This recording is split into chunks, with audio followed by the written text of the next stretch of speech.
लेकिन भारतीय जनता पार्टी की सरकार है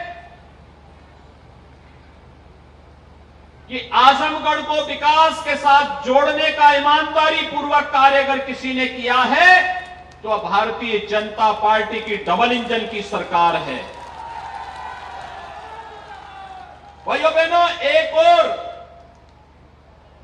वाराणसी प्रधानमंत्री मोदी जी के मार्गदर्शन और नेतृत्व में विकास की एक नई ऊंचाइयों को छू रहा है। वाराणसी में अंतर्राष्ट्रीय हवाई अड्डा है। वाराणसी में काशी विश्वनाथ धाम, कितने लोगों ने काशी विश्वनाथ धाम का दर्शन किया है? वाह भाई, अभिनंदन आपका। निरोवा को सांसद बनवा दीजिए, वो आप सबको, बाकी लोगों को दर्शन कराने जरूर लेके जाएगा काशी विश्वनाथ धाम का। कितना भव्य बन गया है, अब कितना भव्य बन गया है काशी विश्वनाथ धाम। आज काशी का विकास किस रूप में हो रहा है किसी से छुपा हुआ नहीं है। और गोरखपुर की जनता ने मुझे सांसद बनाया था। गोरखपुर का विकास भी आप सबके सामने है। गोरखपुर जाएंगे, 5 साल पहले जो गोरखपुर गया होगा आज वो गोरखपुर को पहचान नहीं पाएगा। इतना विकास आज वहां गोरखपुर में हुआ है। लेकिन भाइयों बहनों, आजमगढ़ जिसे आप चुनते थे वो आप विकास तो नहीं करा पाए। वे विकास तो नहीं करा पाए। आपके सामने पहचान का संकट भी खड़ा कर दिए। और जब फिर सहारा देने की आवश्यकता थी तो आजमगढ़ को मझधार में छोड़ करके फिर भाग करके गायब हो गए। और ये पहली बार नहीं हुआ है। मुझे तो आश्चर्य होता है, मुझे आश्चर्य होता है। अभी निरोवा जी कह रहे थे कि समाजवादी पार्टी ने एक दलित नौजवान का भी अपमान किया है। यहां पहले ज्वाइन कराया, टिकट दिया, फिर उसको टिकट वापस लेकर के और टिकट घूम फिर करके फिर सिपाही परिवार के पास ही वापस चला गया। उनकी दृष्टि से बाहर नहीं है, लेकिन केवल वहीं तक सीमित नहीं है। बहन जी ने भी जिन्हें अपना प्रत्याशी बनाया है, समाजवादी पार्टी उनको भी धोखा दे चुकी है। याद है ना, विधानसभा चुनाव में समाजवादी पार्टी में वे गए थे। समाजवादी पार्टी ने उन्हें टिकट से वंचित करके पूरी तरह बेरोजगार कर दिया था। तो समाजवादी पार्टी की तो प्रवृत्ति ही धोखा देने की है। चाहे वह प्रदेश को धोखा देने का हो, चाहे वह आजमगढ़ को, चाहे यहां के नेताओं को, चाहे अन्य कार्यकर्ताओं को, वे सबको धोखा देंगे। लेकिन भाइयों बहनों, आजमगढ़ के विकास को हम लोगों ने काशी और गोरखपुर के विकास की तर्ज पर आगे बढ़ाने का काम किया। ईमानदारी पूर्वक कार्य किया। आजमगढ़ को पूर्वांचल एक्सप्रेसवे के साथ जोड़ दिया गया कि नहीं जोड़ दिया गया? कैसा बना है पूर्वांचल जो पूर्वांचल एक्सप्रेसवे कैसे बना है? आपने पूर्वांचल एक्सप्रेसवे में यात्रा किए हो? कितने लोगों ने यात्रा की है? ये पूर्वांचल एक्सप्रेसवे का शिलान्यास भी प्रधानमंत्री जी ने किया था, मालूम है ना? जुलाई 2018 में इसी आजमगढ़ में प्रधानमंत्री मोदी जी ने इसका शिलान्यास किया था। और नवंबर 2021 में कोरोना के बावजूद समय से पूर्वांचल एक्सप्रेसवे बना और प्रधानमंत्री मोदी जी के कर कमलों से इसका उद्घाटन भी हो गया कि नहीं हो गया है। अब तो आजमगढ़ के लोग अगर लखनऊ जाना चाहेंगे तो मात्र 2 घंटे में लखनऊ पहुंच सकते हैं पूर्वांचल एक्सप्रेसवे से, मात्र 2 घंटे में। सड़कों का एक जाल बिछ रहा है। गोरखपुर को जोड़ने वाला मार्ग 4 लेन हो रहा है। जौनपुर से वाराणसी जाने वाला मार्ग 4 लेन हो रहा है। गाजीपुर को और लखनऊ को जोड़ने के लिए पहले से ही पूर्वांचल एक्सप्रेसवे है। और भाइयों बहनों, अभी तो हम लोग बलिया को जोड़ने के लिए भी एक बड़ी कार्य योजना को आगे बढ़ा रहे हैं, और वह भी आजमगढ़ और मऊ के बीच से होकर के बलिया को भी जोड़ने के एक बड़े कार्य को आगे बढ़ाने जा रहे हैं। यानी विकास बड़े तेजी के साथ आगे बढ़ रहा है। आजमगढ़ में एयरपोर्ट नहीं था, आज तो हम लोगों ने आजमगढ़ में भी एयरपोर्ट दे दिया, और बहुत जल्दी यहां वायु सेवा भी प्रारंभ करने जा रहे हैं। वायु सेवा आपके पूर्वांचल में आजमगढ़, गोरखपुर और वाराणसी की तरह ही आजमगढ़ से भी वायु सेवा प्रारंभ करने जा रहे हैं। यह भी आपके लिए पहले नहीं हुआ था, और अब आजमगढ़ के नौजवानों को डिग्री लेने के लिए जौनपुर, गोरखपुर या काशी नहीं, बल्कि आजमगढ़ में ही महाराज सुहेलदेव के नाम पर विश्वविद्यालय का निर्माण का कार्य भी प्रारंभ हो गया है। विश्वविद्यालय का निर्माण हो रहा है। आपने देखा होगा, माननीय गृह मंत्री अमित शाह जी आए थे, शिलान्यास किए हैं, कार्य प्रारंभ हो चुका है।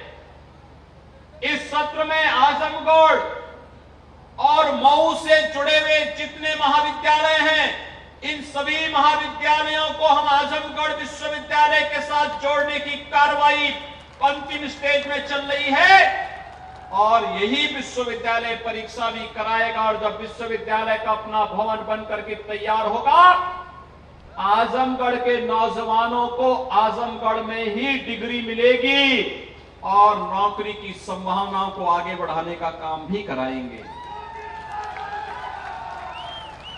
भाइयों बहनों, आजमगढ़ में विश्वविद्यालय का बनना विकास की ढेर सारी संभावनाओं को आगे बढ़ाएगा। और ये जो पूर्वांचल एक्सप्रेसवे है, ये केवल सड़क मात्र नहीं है, यहां के नौजवानों के लिए नौकरी और रोजगार की सुविधा उपलब्ध कराने का भी एक माध्यम बनेगा। नौकरी और रोजगार उपलब्ध करवाने का कार्य हम इस एक्सप्रेसवे के माध्यम से औद्योगिक क्लस्टर भी विकसित करने जा रहे हैं। औद्योगिक गलियारा बनेगा, इसके दोनों ओर बड़े बड़े उद्योग लगेंगे। नौजवानों को यही नौकरी मिलेगी, यही रोजगार मिलेगा। उन्हें दिल्ली, मुंबई, कोलकाता, बेंगलोर नहीं जाना पड़ेगा, यहीं पर उन्हें नौकरी भी प्राप्त होगी। यहां की ऊर्जा और यहां की प्रतिभा यहीं के विकास पे अपना पैसा खर्च करेगी। पूर्वांचल एक्सप्रेसवे से हम लोग आजमगढ़ से ही गोरखपुर लिंक एक्सप्रेसवे बनाने जा रहे हैं। काम चल रहा है, युद्ध स्तर पर कार्य चल रहा है। यह काम पहले भी हो सकता था ना।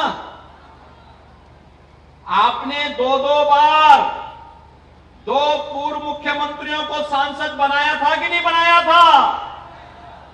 और वे भी विकास करा सकते थे, लेकिन उन्होंने विकास पे रुचि नहीं ली।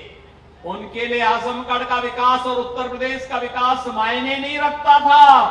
उनके लिए स्वयं का विकास और अपने परिवार का विकास महत्वपूर्ण रखता था। और इसीलिए तो घूम फिर करके हम भी ये मानते थे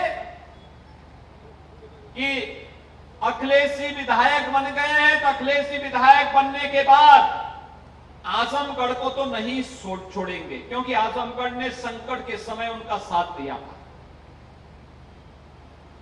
यद्यपि यहां के कार्यकर्ता पहले से आशंका व्यक्त कर रहे थे कि देखिए वह धोखा जरूर देंगे, जरूर धोखा देंगे,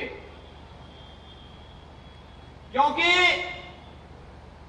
कोरोना कालखंड में मुझे एक बात बताओ, यहां के सांसद कोरोना कालखंड में यहां का हालचाल लेने के लिए आए थे? आए थे क्या? वे सांसद थे ना? वे आए थे कि नहीं आए थे? और जब आपका हालचाल लेने नहीं आए थे तो इसका मतलब उन्होंने कोई सहायता भी नहीं भेजी होगी। भाइयों बहनों,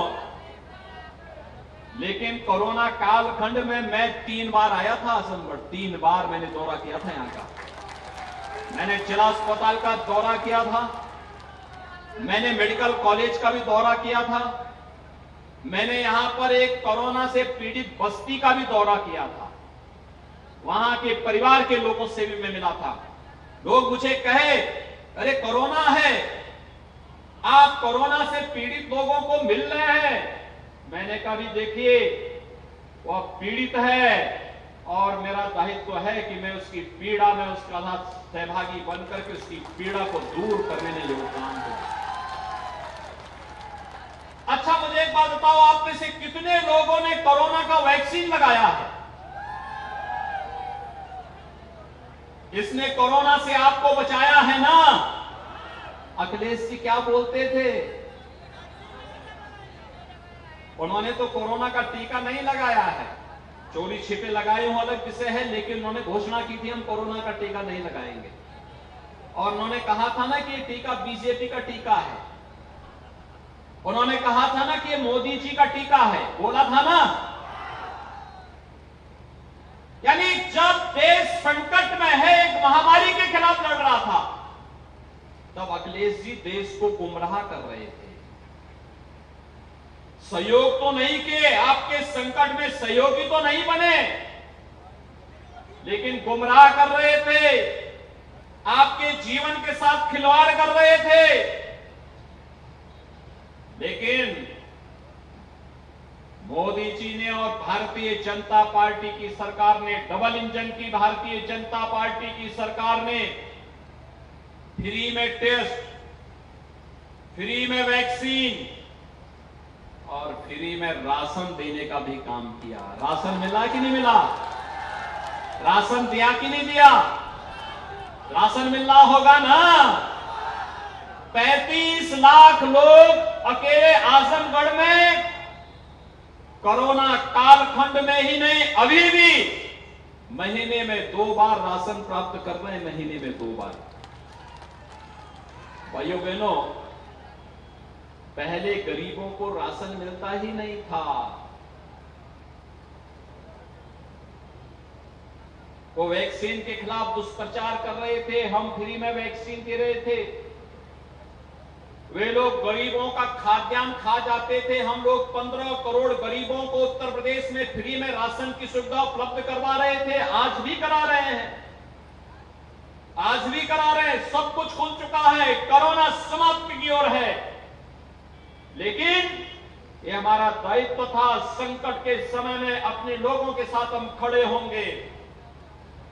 विकास भी नहीं रुकने दिया, लेकिन उपचार के साथ साथ बचाव के उपाय भी और घर गृहस्थी में भी कोई संकट ना आने पाए, इसकी पुख्ता व्यवस्था भी करने के लिए सरकार काम कर रही थी। भाइयों बहनों, हम कर रहे थे कि नहीं कर रहे थे? और इसीलिए जब टिकट की बात आई तो मैं सोचता था कि कोई रामदर्शन यादव जैसे कोई कार्यकर्ता को समाजवादी पार्टी इस बार जरूर मौका दे देगी। लेकिन भाइयों बहनों, फिर वही सैफई खानदान फिर आगे टपक पड़ा है आपके सिर पे। फिर वही चीज, हम राष्ट्रवाद की बात करते हैं, वह परिवारवाद में आके रुक जाते हैं। हम विकास की बात करते हैं, वह नौजवानों को गुमराह कर रहे हैं। हम नौकरी और रोजगार की बात कर रहे हैं, लेकिन भाइयों बहनों, इनके पास अपने समय में करने के लिए कुछ नहीं था। 4 बार समाजवादी पार्टी को और 3 बार बहुजन समाजवादी पार्टी को प्रदेश में प्रदेश की जनता ने सत्ता में आने का अवसर दिया, लेकिन इन्होंने प्रदेश की जनता के साथ सपा ने, बसपा ने, सबने, इन लोगों ने धोखा दिया। इन लोगों का विकास का कोई एजेंडा नहीं है। इनके एजेंडे में गांव, गरीब, किसान, नौजवान, महिलाएं कोई नहीं है। इनके एजेंडे में स्वयं का विकास है और हर प्रकार के अनैतिक और अवैध कार्यों को ये लोग करते हैं। आपने देखा होगा, समाजवादी पार्टी हो या बहुजन समाजवादी पार्टी, इनसे जुड़े हुए नेता उस हर गलत कार्य में लिप्त थे जो नौजवानों के साथ धोखा दे रहा था, जो प्रदेश के विकास में बाधक था। जनता पार्टी की डबल इंजन की सरकार ने उन बाधाओं को दूर किया और तो उस जकड़न को दूर करने के लिए बुलडोजर का भी सहारा लिया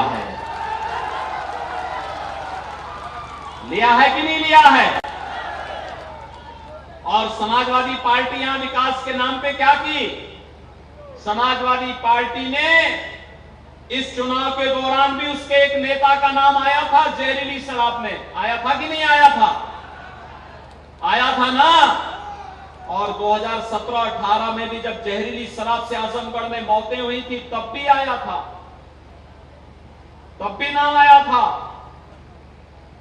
ये लोग गरीबों के जीवन के साथ जो खिलवाड़ करने वाले लोग हैं, कठोरतम कार्रवाई सरकार उनके खिलाफ करेगी, बहुत कठोर कार्रवाई करेगी। उनके खिलाफ किसी प्रकार की कोई रियायत नहीं होगी। नौजवानों के जीवन के साथ खिलवाड़ करने वाले लोगों के साथ सरकार किसी भी प्रकार की रियायत नहीं करेगी। गरीबों की संपत्ति पर, व्यापारियों की संपत्ति पर कब्जा करने वाले तत्वों के साथ किसी भी प्रकार की रियायत नहीं करेगी।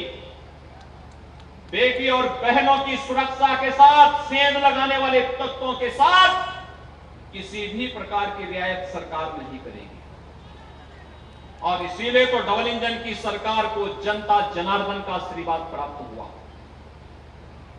जनता जनार्दन ने प्रदेश में अपार समर्थन दिया है भारतीय जनता पार्टी को, प्रधानमंत्री मोदी जी को। और डबल इंजन की सरकार फिर उसी प्रकार से धड़ल्ले के साथ आगे बढ़ रही है, विकास भी हो रहा है। आपने देखा होगा, मैं अभी 2-3 दिन पहले बहन जी का एक ट्वीट देख रहा था।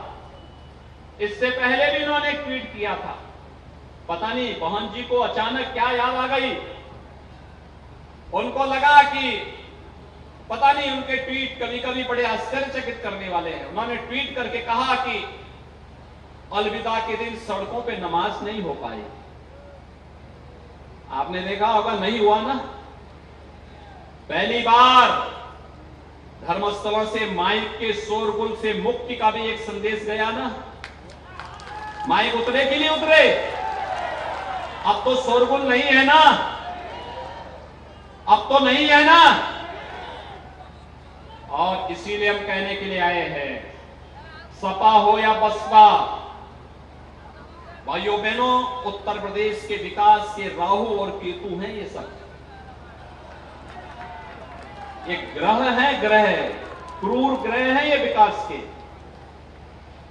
इनसे आप जितनी दूरी बनाएंगे, विकास उतने नजदीक आएगा, और विकास जितना नजदीक आएगा उतना रोजगार मिलेगा। हम सब आभारी हैं प्रधानमंत्री मोदी जी के। उन्होंने प्रदेश, देश के युवाओं के लिए अग्निपथ के नाम पर अग्निवीर पैदा करने के बड़े कार्यक्रम को आगे बढ़ाया। पूरी दुनिया उसका स्वागत कर रही है, लेकिन विपक्षी दलों के द्वारा नौजवानों के जीवन के साथ खिलवाड़ करने की दुष्प्रवृत्ति के चलते लोग गुमराह कर रहे हैं नौजवानों को। 10 लाख नौजवानों को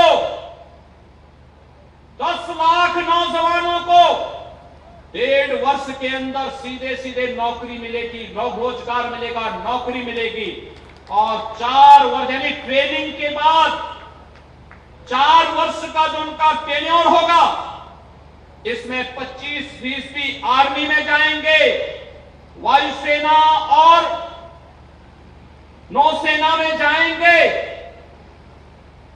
पैरामिलिट्री, केंद्रीय रिजर्व पुलिस बल या असम राइफल और अन्य पैरामिलिट्री में उनके लिए रिजर्वेशन की घोषणा हो गई है।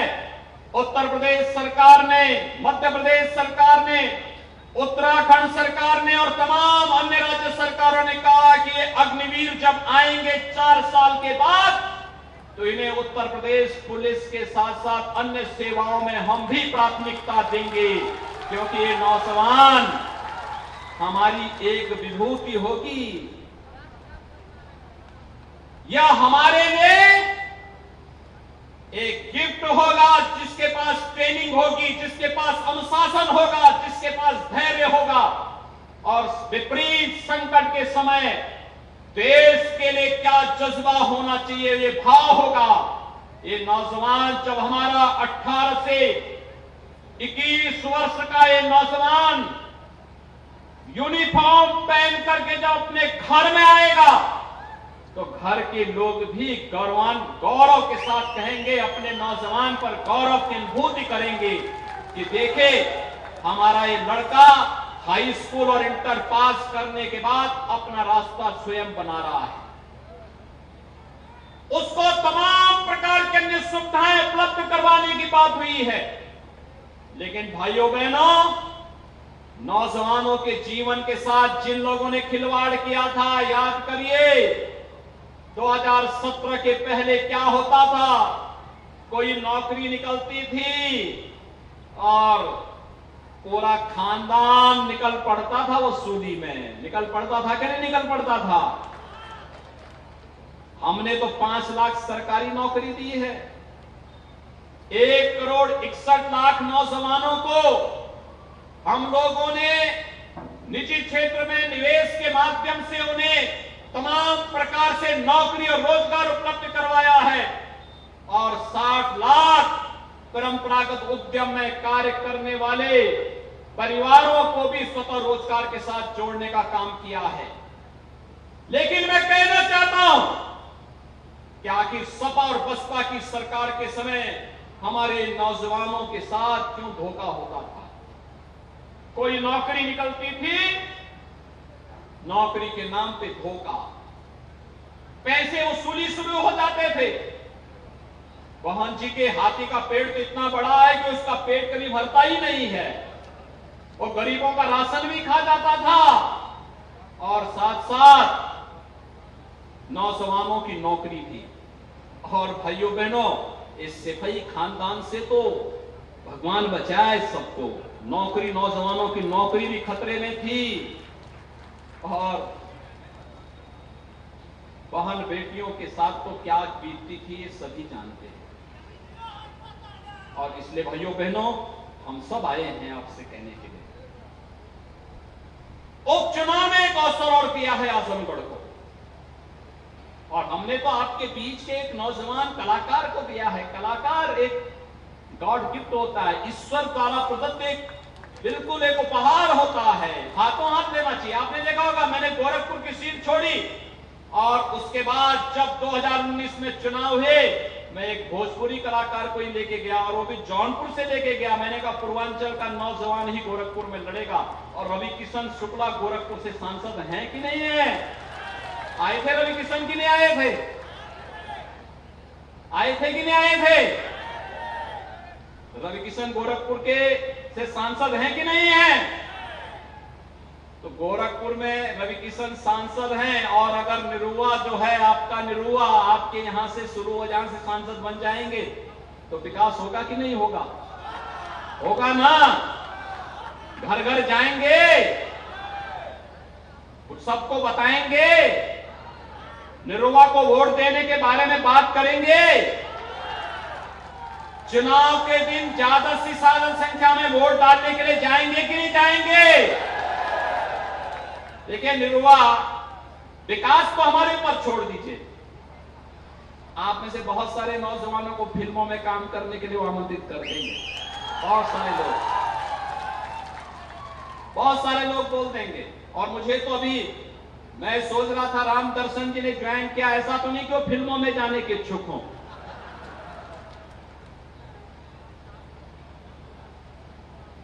लेकिन मैं कह सकता हूं नौजवानों के लिए बहुत सारे अवसर हम ला रहे हैं। हमारा नौजवान प्रदेश के अंदर हम देश और दुनिया की सबसे अच्छी फिल्म सिटी लाने जा रहे हैं उत्तर प्रदेश के अंदर। और याद रखना भोजपुरी फिल्म उद्योग के लिए भी अवसर आएंगे, क्योंकि कलाकार तो हमारी एक उपलब्धि है, हमारे लिए ईश्वर द्वारा प्रदत्त एक उपहार है। और इन कलाकारों को सम्मानित करना, इन्हें आगे बढ़ाने के लिए प्रोत्साहित करना, इन्हें मंचों के माध्यम से आगे बढ़ाने का अवसर देना, ये हमारा दायित्व है। और भाइयों बहनों, मैं एक बार फिर से आपके पास आया हूं। आजमगढ़ को आतंकवाद का गढ़ मत बनने दीजिए। आजमगढ़ को आर्यमगढ़ बनाने के विकास की प्रक्रिया के माध्यम से आर्यमगढ़ बनाने की प्रक्रिया के साथ जोड़ने के लिए आपके साथ आया हूं। मैं आपके पास आया हूं मैं कहने के लिए फिर से, अवसर को चूकिएगा मत। ईश्वर ने अगर आपको एक अवसर दिया है तो भाइयों बहनों, आजमगढ़ में आप देख रहे होंगे अब घटनाएं नहीं घटित होती। नहीं तो यहां पे क्या होता था, सिवली नेशनल कॉलेज में अजीत राय की भी हत्या हुई थी कि नहीं हुई थी? तब बसपा या सपा की सरकार थी, बसपा की सरकार थी। तब मुन्नर यादव और सुन्नर यादव की हत्या हो गई थी। कितने बहादुर गौ भक्त थे सुन्नर यादव मुबारकपुर के। मैं विनम्र श्रद्धांजलि देता हूं इनको, महान गौ भक्त थे। लेकिन भाइयों बहनों, ये समाजवादी पार्टी सरकार की और बहुजन समाजवादी पार्टी सरकारों की तुष्टीकरण की भेंट चढ़ गए। और आज मैं आपके पास आया हूं आपसे कहने के लिए, भारतीय जनता पार्टी प्रधानमंत्री मोदी जी के नेतृत्व में विकास और राष्ट्रवाद की पक्षधर है। विकास के साथ कोई खिलवाड़ नहीं, नौजवान के जीवन के साथ किसी को खिलवाड़ करने की छूट नहीं देंगे। मां बहनों की, बेटी और बहनों की सुरक्षा के साथ किसी को खिलवाड़ नहीं करने देंगे। और हर गरीब को योजनाओं का लाभ देकर के, हर गरीब को, किसी को मकान दिया जा रहा है, राशन की सुविधा सभी को, स्वास्थ्य की सुविधा सभी को, रसोई गैस की सुविधा सभी को, बिजली की सुविधा सभी को, सड़क सबके लिए, बिजली सबके लिए। अब तो हर घर नल के माध्यम से भी हम पेयजल की सुविधा घर घर में पहुंचा रहे हैं। वृद्धावस्था पेंशन, दिव्यांगजन पेंशन और निराश्रित महिलाओं के लिए पेंशन की सुविधा भी उपलब्ध करवा रहे हैं कि नहीं करवा रहे हैं? भाइयों बहनों, ये पहले क्यों 2017 के पहले क्यों नहीं मिलता था? क्योंकि उनकी विकास की सोच नहीं थी। इसलिए मैं आप सबसे अपील करूंगा, आप लोग यहां पर आए हैं, आप सभी लोग जितनी भारी संख्या में यहां पर हैं, भाइयों बहनों, ये सभी लोग क्या आज 19 जून हो गई, 20, 19, 20, 21, 22, 4 दिन का समय आपके पास है। ये 4 दिनों के अंदर क्या आप 25-25 घरों में जनसंपर्क करने के लिए जाएंगे ना? अपने अपनी विधानसभा के, अपने अपने गांव, अपने अपने बूथ, अपने अपने सेक्टर में 25-25 घरों तक मेरा संदेश लेकर के जाएंगे ना? विकास और सुरक्षा की जिम्मेदारी हमारी, जिताने की जिम्मेदारी आपकी। सहमत है ना? 25-25 घरों तक जाएंगे और 25 घरों पर जाकर के चुनाव के दिन 23 जून को प्रातः काल से मतदान प्रारंभ होने के साथ ही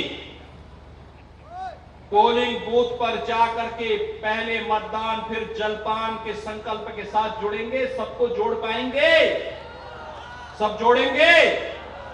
यही अपील आपसे मैं कहता हूं, दोनों हाथ ला करके मेरे साथ बोलेंगे, दोनों हाथ ला करके बोलेंगे, भारत माता की, भारत माता की, भारत माता की। सदर विधानसभा से चुनाव लड़े आदरणीय अखिलेश से चाहूंगा। सुन रहे थे लोकसभा उपचुनाव के लिए आज आजमगढ़ में मौजूद है सीएम योगी आदित्यनाथ और जनसभा को संबोधित भी किया है सीएम योगी आदित्यनाथ ने और यहां पर ज्यादा से ज्यादा लोगों को वोट करने की अपील भी की है। आजमगढ़ से बीजेपी प्रत्याशी दिनेश लाल यादव के लिए जनता से वोट मांगे हैं और प्रचार प्रसार में जुटे हुए हैं। इसके बाद एक और रैली को संबोधित करेंगे सीएम योगी आदित्यनाथ। आजमगढ़ की बात अगर करें तो आजमगढ़ समाजवादी पार्टी का गढ़ माना जाता है। समाजवादी पार्टी के गढ़ में सेंधमारी करने के लिए सीएम योगी आदित्यनाथ खुद स्टार प्रचारक के तौर पे वो लोकसभा उपचुनाव के लिए प्रचार प्रसार करने के लिए पहुंचे थे और जब सीएम योगी आदित्यनाथ जनसभा को संबोधित कर रहे थे तो कई ऐसी बड़ी बातें हैं जिसका जिक्र किया है यहाँ पर सीएम योगी आदित्यनाथ ने। साथ ही साथ विपक्ष पर भी जमकर निशाना साधा है। यहाँ पर सीएम योगी आदित्यनाथ ने कहा है कि पहले एक खानदान वसूली करता था, कई बड़ी बातें हैं, नौकरी में वसूली होती थी, ये सीएम योगी आदित्यनाथ ने विपक्ष पर निशाना साधा है। नौकरी के नाम पर धोखा दिया जाता था, ये बड़ी बातें हम आपको बता रहे हैं। हमने 5 लाख युवाओं को सरकारी नौकरी दी है और आजमगढ़ को आतंक का गढ़ ना बनने दिया जाए।